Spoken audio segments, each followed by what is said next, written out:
Hey, you guys, how are y'all doing? I'm live. Here's Suzanne. I'm trying to do a little cleaning today. I'm mopping and doing the whole asthma thing on a day when I can walk. I'm out here. I want to show you my garden and then talk about shipping. I hope I don't lose you guys when I pick up my laptop and try to give you a garden tour. I'm excited about my backyard because we just had some guys come, some gardeners. They cleaned up everything after wet season, well, dry season before wet season starts. You have to have all your junk cleaned out because if you don't, it's really going to be a jungle. I had so many dead things and so many overgrown things that it really took having professionals come in and pull all those stupid weeds. So anyway, I'm going to show you my backyard. I love it here. And my house has picture windows in every room. So even if you have days where you cannot be outside, you can see the outside. Where my desk is, I look out over the front garden, and it is just absolutely lovely all the time. Okay, let me take you on a real quick little journey around the garden. Yeah. Well, at least around the backyard. I'll try to. This is our pool. Spend a lot of time here. Hot tub. Lounge chair. I have a couple more, but we're getting ready to have the pool deck scrubbed and painted. I think tomorrow they're talking about doing it.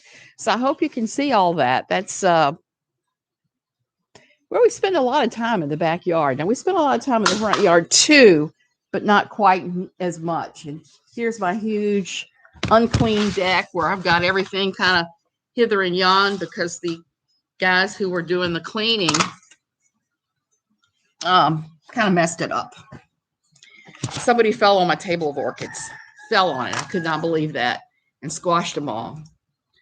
Okay.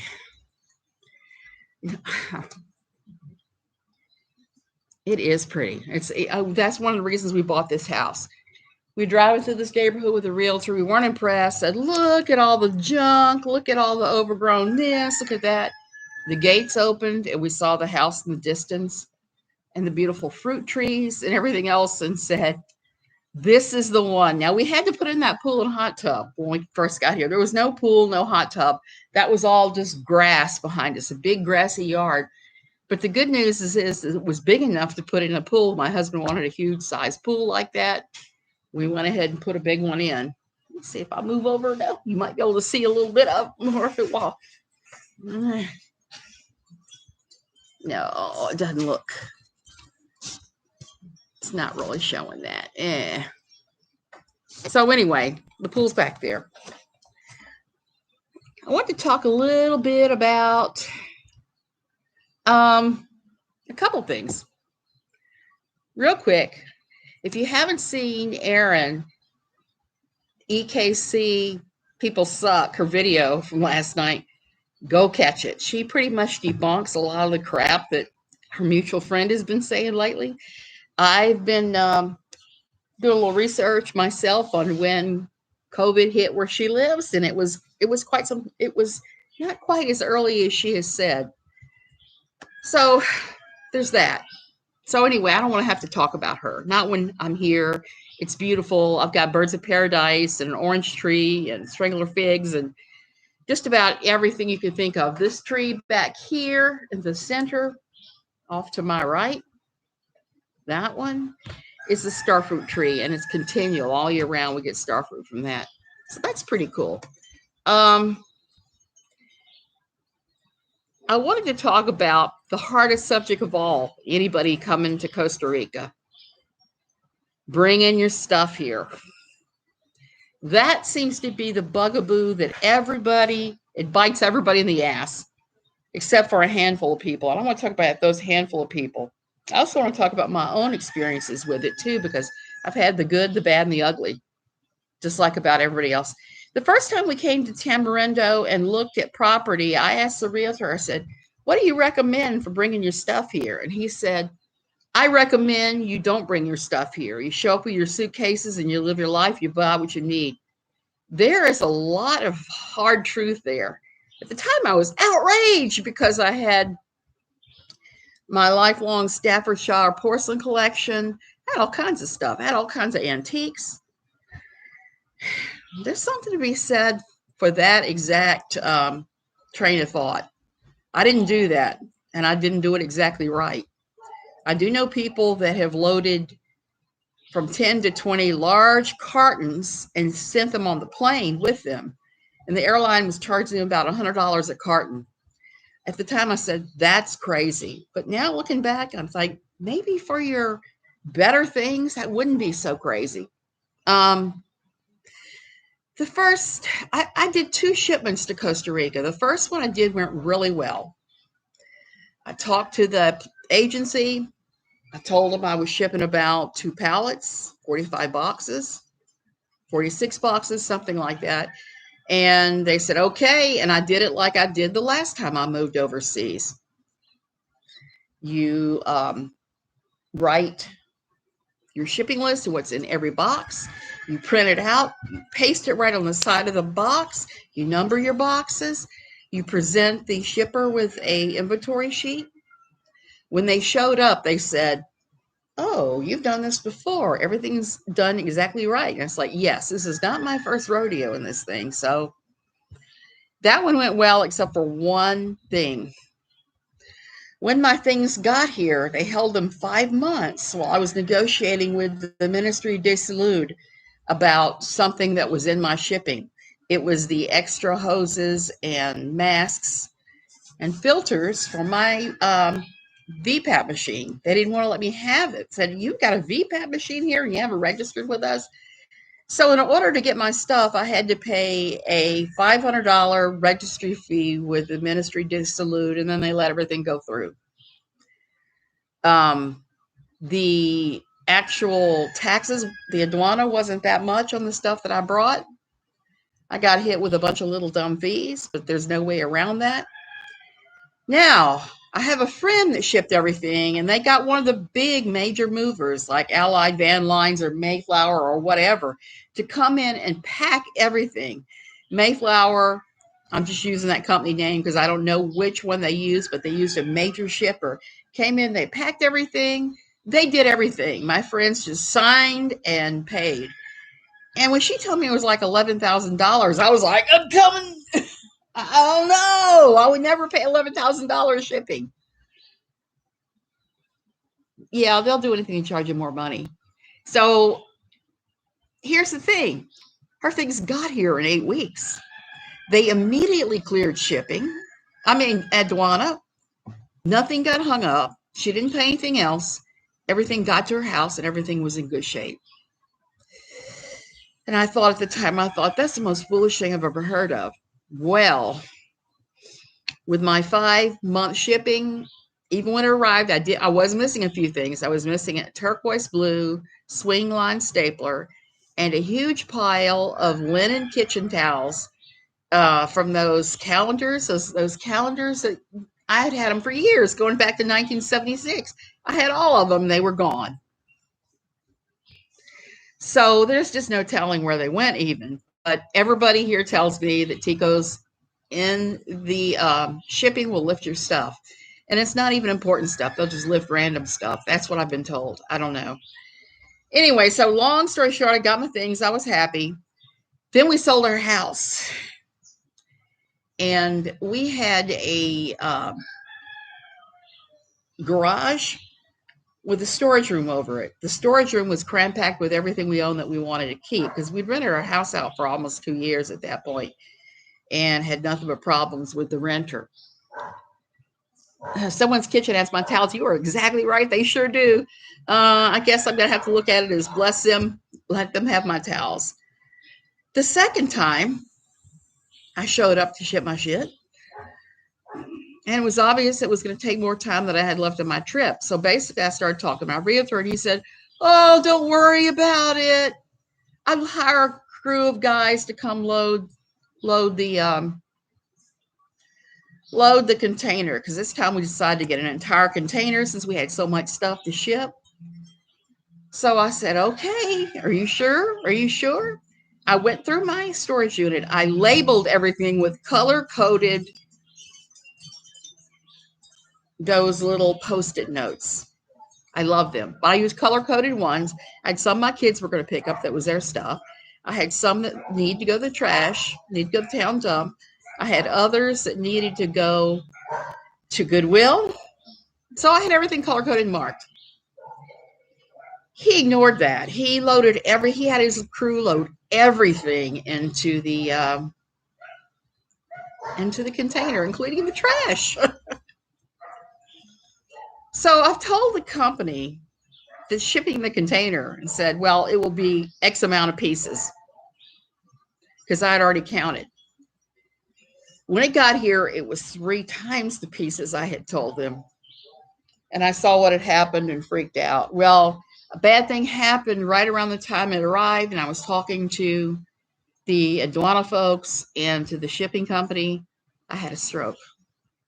And at the same time I had a minor stroke, I have a bleeding disorder. So apparently if your blood pressure gets real high and you have a bleeding disorder, you'll ooze blood in your brain. So I had about a high blood pressure I wasn't even aware of. Had a minor stroke. At the same time, there was a stoppage of all work in Costa Rica because there was a strike. I remember laying up in a hospital bed in San Jose, Hospital Metropolitano, and hearing people marching and shouting for days when I was in there. We had a hard time getting back to Tamarindo. We took the bus. Thank God the bus wasn't shut down from it.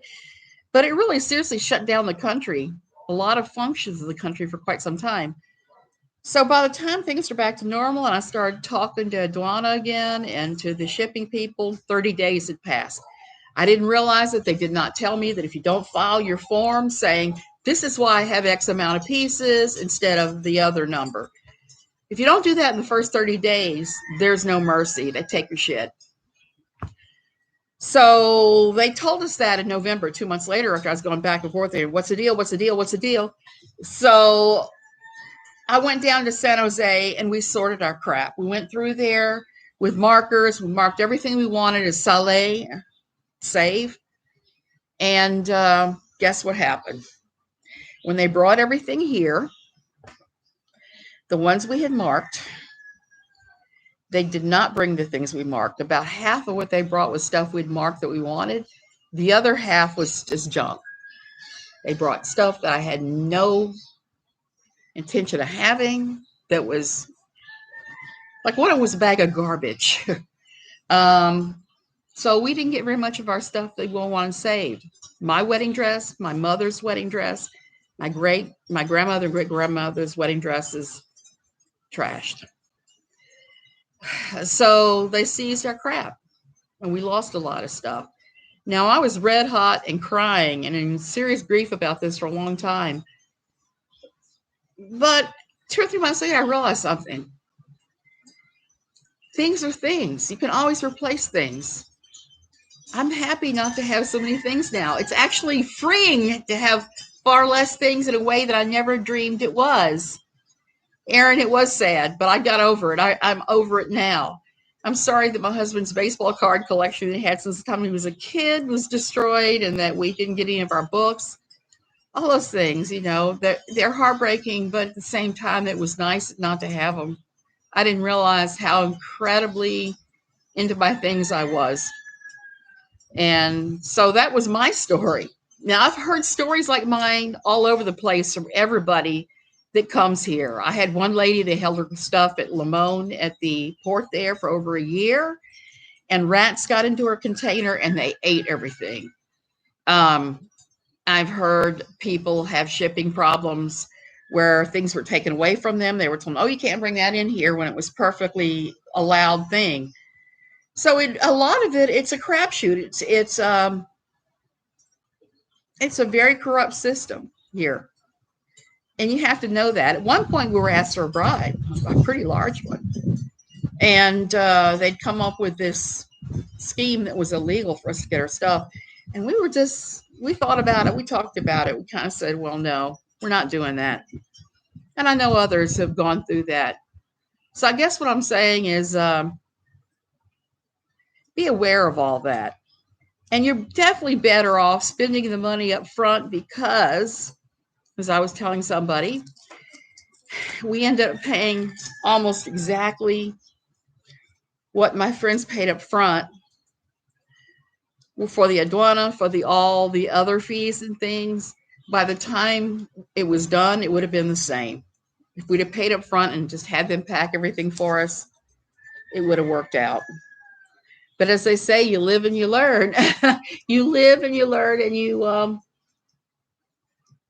uh Aaron, that's problematic too. My mother asked me that the other day, and I told her, I said, you can buy me some yarn on Amazon and have them collect the fee up front. I don't like Amazon's business practices, but I use them a lot because it's one of the few ways you can actually really legitimately get things here. Anything that comes from them, they've collected the aduana fees right up front, and it's a lot less problematic to get it. I buy a lot of stuff there. Now, there's some things I won't buy. Like I said, I looked up getting my husband a dozen pack of Fruit of the Loom, and they wanted $42 in import fees, and was like, nope. There are things like that. And like I said, I do make these major shopping runs. I may make one in June here. I know my husband has to go back. His friend that has had marital problems is having crazy marital problems, has asked my husband to come hang out with him for a while. So there's that. So I may be going too. I'm looking at getting, I know this sounds crazy, a walker. Hear me out. I had a great day today. I've been vacuuming, not vacuuming, I've been dusting and scrubbing, and I'm getting ready to do all the floors. That's why I'm like my sweaty gear and my hair is up and where it can't fall in anything. Um, I'm getting ready to do that. I'm having a really great day. I'm walking without the cane, the whole thing. I walked yesterday without the cane. The day before that, the 3 days before that, I could barely function with the cane. My imbalance was so horrible.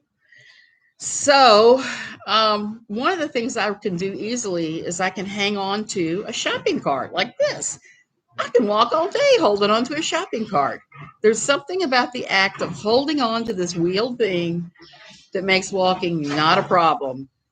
So I've been thinking about ordering a three-wheeled one. I've seen these really cool three-wheeled ones with handles. And I think if I had that for the very worst days, it would make my life a lot easier. Now they're inexpensive. They're like $100. I went last night online to think about ordering one from Amazon.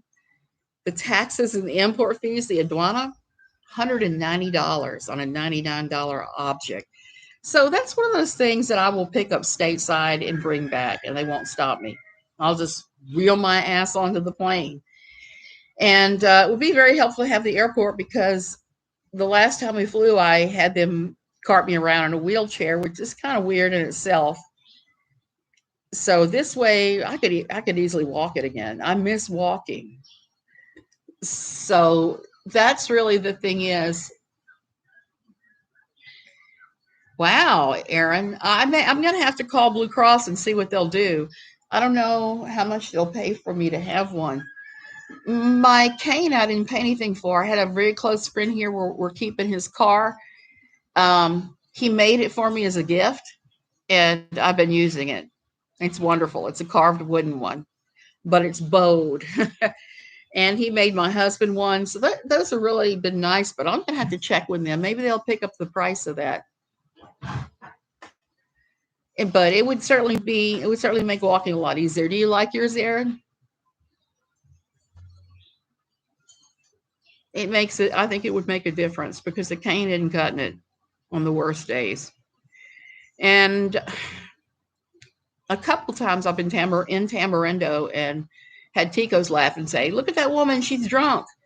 I'm like, I wish I was drunk. If I were drunk and pinballing around like like I'm on crack, that would be one thing. But to be unable to walk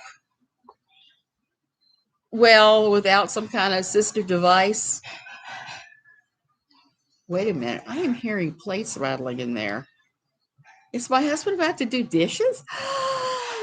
I'm very excited. He almost never does dishes. Two of the silver medal ones and a burgundy roller. I'm going to get a turquoise one. I figure I might as well get one of my favorite color. If I have to use one, it better be pimped out. The one I'm looking at's got a basket and various things, and that's really what I need. Something I can tote all myself in and stuff.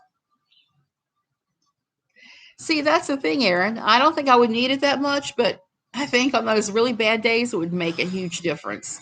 More of a difference in the cane because the cane's not that stable. And I am using it just for balance. So it's not as stable as I would like.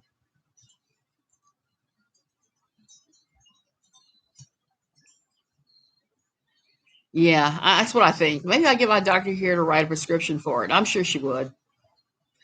Yeah, I'm sure she would. Perhaps then they would pick it up. Chances are I would have to submit the entire price of the thing and get reimbursed because that's the way Blue Cross works here. You got to pay everything up front and then they reimburse you later for everything you do here.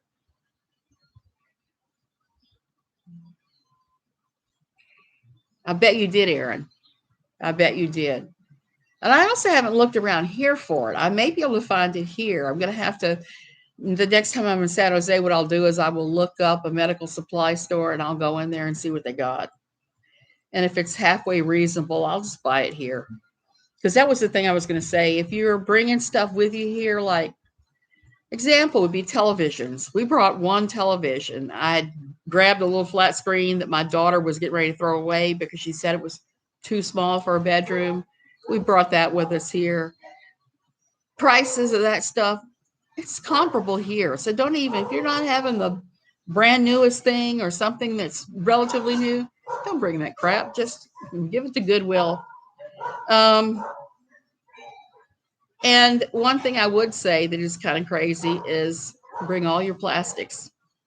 All plastics here are imported from China. They cost a fortune, a freaking fortune. Had I known that, I would have shipped everything in those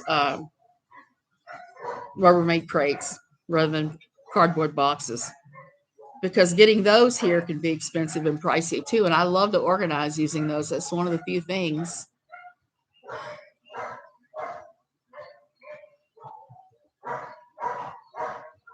Aaron, that's what I'm planning on doing. I'm going to call Blue Cross first to make sure they'll do that. But they've been really good so far about reimbursing me for just about everything except my Benadryl. If I buy Benadryl locally, they've told me I'm out of luck. And I try not to buy it here locally because they only carry Benadryl brand. They don't carry regular brand. Like they don't carry generics. It's like $16 a box of 30. When I'm having a real bad mast cell episode and or asthma episode, I could eat those things like they're M&Ms, and the 30 count box won't last me anytime. Whereas in the States, you can walk into Walmart and get a little bottle of 365 of them. I think the last time I ordered was like $4. So when I go to the States, that's what I do. I load up all that crap. I load my suitcases. I show up with a suitcase in a suitcase, and sometimes 2 or 3 suitcases in there. And then on the way back, I pack my clothes in the smallest carry-on, and the other cases are full of stuff. And I will go ahead and happily pay the airline the $25 per suit, $25, $30 per suitcase just to be able to have my things here. We always keep, that's one thing I tell people here, keep a running list of everything you might ever possibly need from the States. We do that, and every time we go back, we find more stuff too, and we knock out the list because it's all stuff that's either hard to get here or you're going to pay a fortune shipping it in from Amazon, paying the aduana fees. Now, I do buy a lot of yarn because the aduana fees are almost nothing on yarn. And so between the shipping, I can get a big box of yarn and pay like $20 between the aduana fee and the shipping. So there you go. So there you go. And I also have to bring back stuff like grits for my husband. Every time we go, we bring back a 5-pound bag of grits for him. He's got to have his grits, even though he's a Yankee. So there's that. I want to say one thing about bringing stuff back. In the past, Homeland Security has gone over my bags with a fine-tooth comb. One of the things they did that really pissed me off is they broke the zipper out of one of my bags. And when I went to pick up my bag in Liberia, the zipper was gaping and everything was spilling out on the little roller thing that bring your suitcases on. So I lost a bunch of stuff out of that case. But it's always we always say every day is an adventure here, and it is. Today we've got the guys coming who are going to repaint the concrete. The concreto here is going to all get painted. We do that once a year. They're also going to move all the excess dirt that was created when we put the hot tub in and build me some flower beds. I am so excited because I have my vegetable bed up front and I'm hoping to have my flower beds over here surrounding a little concreto area. I'm going to put a chair there. That's going to be my reading nook, my outdoor one. So, grits. And we also sometimes bring back canned foods that you can't get here. Because my husband, he has his likes, and I sometimes will get cravings for stuff too. So that's the big lesson. Don't bring as much stuff as you think you might need. You don't. You can replace a lot of stuff here. There are going to be some things that you need to check out and ask before you come, whether you can bring them or not. There are a lot of things you can bring in your suitcases that are forbidden to ship here. Anything to do with like health and beauty, any beauty products, you can't ship them here. Any makeup, you can't ship any of that. You can't ship foods in. They're very, very strict about that stuff. Whereas I shipped my Bernina sewing machine in and they didn't bat an eyelash or even charge me for it. I was really shocked because it's kind of a pricey item, but it's the one on that was almost nothing compared to what it was worth. So, can't ship makeup. Nope, none of that. The first year I was here, before I knew what the shipping was like here, I was naive. I didn't research that at all. A girlfriend sent me a Christmas present. It was Christmas candies from the US and lip gloss. And it was seized. And they told me it was forbidden items. They seized it. And I haven't seen it since. They shipped it back to her because she was like 6 months later, why am I getting Christmas candy? Well, because Costa Rica is buttholes about that sort of thing. I'm not really sure why. You'd be surprised though at the American makeup brands that are here. It's not that hard to get makeup and it's not even that much more expensive. Which is a shame because I have a girlfriend in Canada that does nail polish in the craziest shades, and I would buy from her and have her ship it here for my pedicure, but they're just going to seize it. I'm going to have to scare up a list where you can look up what the taxes are on everything, anything you might think about shipping here, and put it in the description. But that's going to take me a little time to scare up because I don't know what I do with that. Yeah, so that's kind of what I'm doing in my book is I'm trying to cover all the things that no other book covers, the nitty gritty stuff you're going to need to know, like about the Tico time and the repairs. I know I've told the story before, but I had to have the wax seal under my toilet changed 3 times because I did not understand Tico culture. I didn't realize I was going to have to stand over the plumber and make him do the job the right way. Now, this guy we got coming today, I don't have to watch him. He's fabulous. He does everything. He does it the right way. He turned the backyard from a jungle of half-dead weeds, half-dead plants, to what you see now. We have that done every time when we get the switch over from dry to rainy because we lose a lot of plants during dry season. If you cut them back like this, they come back. So right now it's like this line of birds of paradise over my left shoulder. They're usually about 3 to 4 times that size, but he took out all the dead ones, and so we got to wait for him to come back.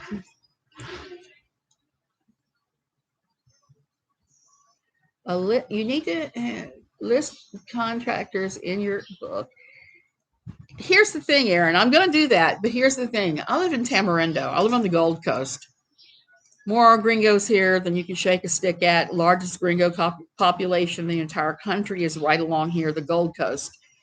Cocoa Beach, Brasilito Beach, Vista del Mar, Las Ventanas. There's all these gringo places where these gated communities and things along the beach or nearby the beach, most of them. And I can do it for here. I've gotten to where I finally know pretty well who to use and who not to use, especially for pools. Piscinas, forgot what he calls his business. Piscinas is Spanish for pool. We use a guy named Alejandro, and he has a pool shop in Wacas. But he does all the pools in the area. He does like the pools over at the Marriott. He does the pools over at all these exclusive places. He's the Hiltons and various things. He does our pool too, and we love him. He put our pool in. He handmade it. And he did a really great job. It was quite expensive, but it was about half what it would have cost in the States.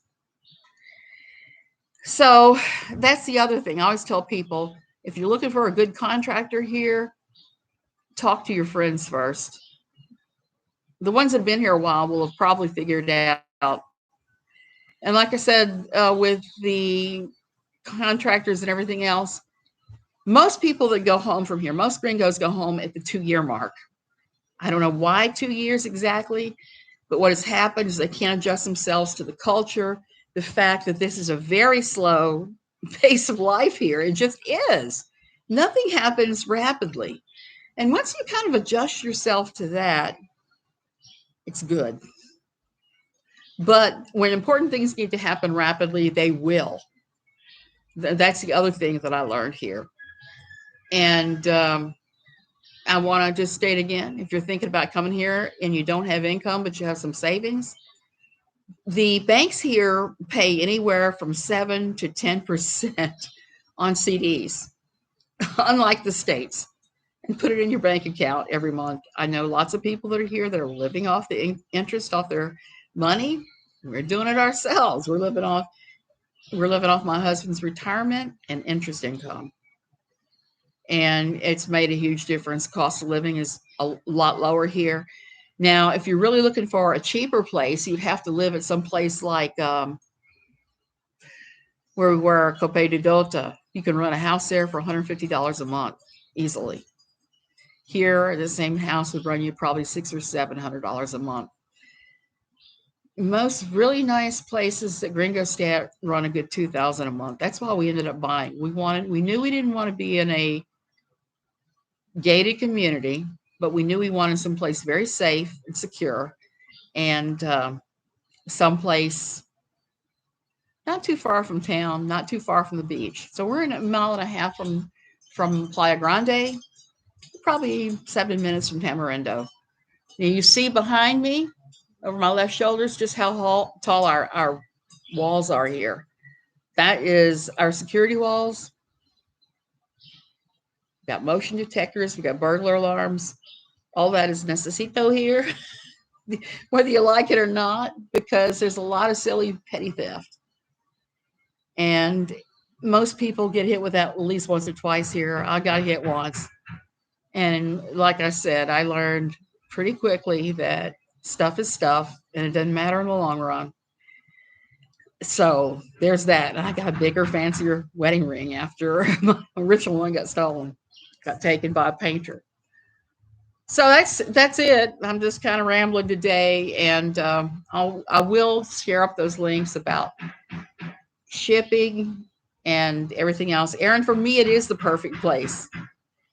I like the fact, one of the big things for me is I like the fact I could walk in the doctor's office 7 days a week, 24 hours a day, and be seen quickly. I don't have to call and try to make an appointment, anything. Seeing a specialist is a little more problematic. You usually have to go to San Jose. It's a 5-hour ride in the car, or you can take a bus. Buses here are cheap. It's like $13 to go here to San Jose. I've done it before on the bus.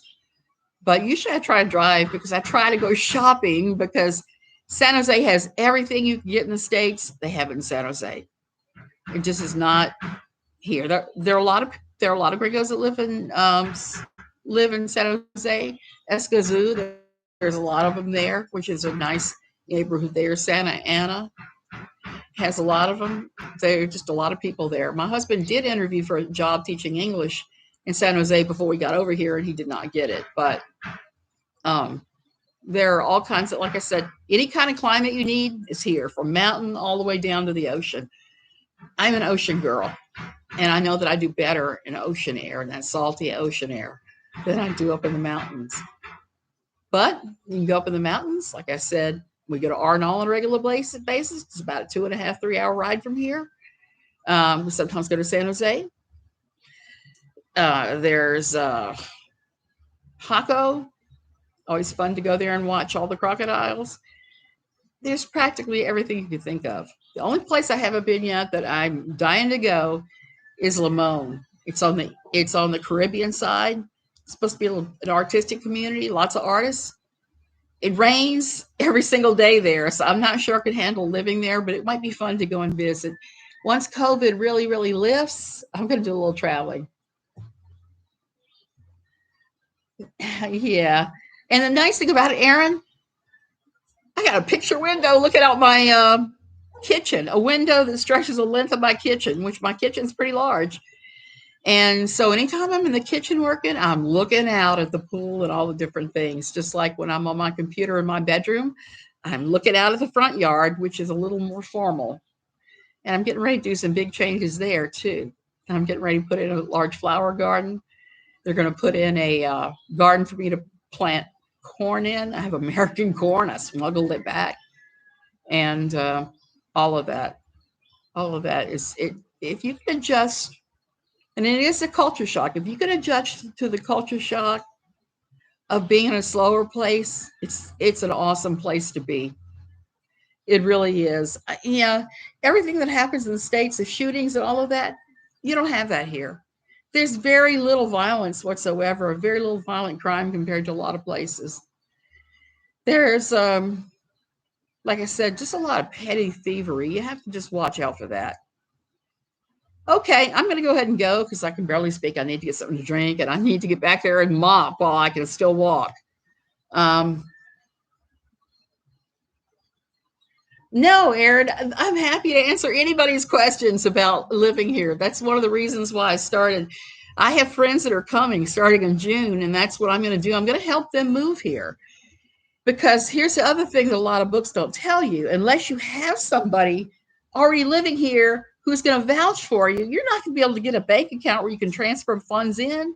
None of that. And it's just so much better if you can have somebody take you around, take you to the bank and say, yes, I know this person. Let me sign a sworn statement saying I know this person. They are who they are. They don't have drug money.